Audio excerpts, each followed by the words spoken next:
2009, everyone made the Academy feel like jackasses for not nominating The Dark Knight for Best Picture.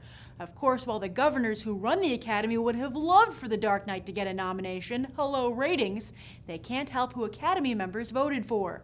Thus, to try and fix this problem, the Best Picture category was widened from 5 nominees to 10 in hopes that such a snub wouldn't happen again. And the first year it worked, as Avatar got a nomination and went head-to-head with The Hurt Locker. Then last year it was The King's Speech versus The Social Network. Yes, despite 10 slots, the race was boiling down to just 2. That's because with such a wide field, it was hard for voters and the press and viewers to focus. So after just 2 years, the Academy is changing it up again. For this year's Academy Awards, a film must receive 5% of the initial vote for Best Picture in order to qualify. If that means just 5 nominees, so be it. If it means 6, cool, 7, sure, and so on, with 10 slots being the cap. So, with the year halfway through, who might some of those nominees for Best Picture be? Indeed, the Oscar race is already starting to take shape, and it's crowded.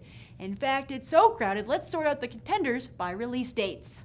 Already playing in theaters is Terrence Malick's A Tree of Life and Woody Allen's Midnight in Paris. Both have serious buzz.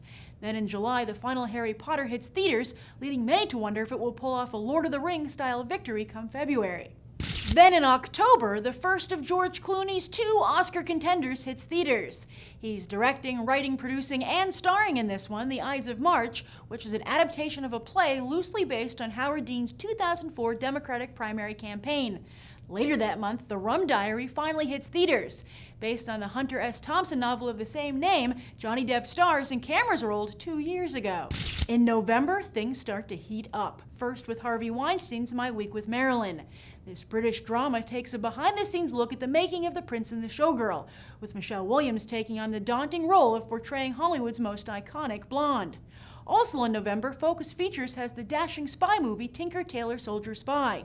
While not usually the stuff of Oscars, this spy movie is based on a John le Carré novel and stars some of the finest British actors working today. Gary Oldman, Colin Firth, Mark Strong, and Tom Hardy. How the Academy does love those Brits. And on Thanksgiving weekend, Martin Scorsese's 3D adventure movie Hugo Cabret hits theaters. The film was actually shot in 3D, Scorsese's first, and is live action instead of that creepy motion capture animation. I'm looking at you, Tintin. That same weekend sees the stateside debut of Harvey Weinstein's most ambitious Oscar contender, The Artist, which is a French film about the silent movie era in Hollywood. That is, get this, a silent movie itself. Finally, brace yourself for December, which will be dripping in potential gold. There's George Clooney's second Oscar contender, The Descendants, which is writer-director Alexander Payne's first film since 2004, Sideways. Then there's The Iron Lady, where Margaret Thatcher gets the King's Speech treatment, with Meryl Streep filling in for Colin Firth. We'll also see the American version of The Girl with the Dragon Tattoo, also from the people who brought you The Social Network. This time the director David Fincher and producer Rudin. Angelina Jolie throws her hat into the ring as well with her directorial debut in The Land of Blood and Honey. And Clint Eastwood is back with J. Edgar starring Leonardo DiCaprio as the closeted FBI man. And Steven Spielberg swoops in at the last minute with War Horse, a war movie about horses that's based on a popular children's novel, and the stage adaptation just won the Tony for Best Play.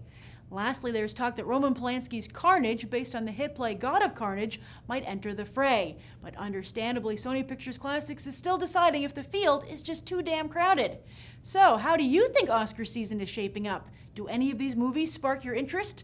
And what do you think of the new rules for Best Picture nominees? Write your thoughts down below. I'm Grace Randolph, and this has been a Movie Bite. You can watch more right now.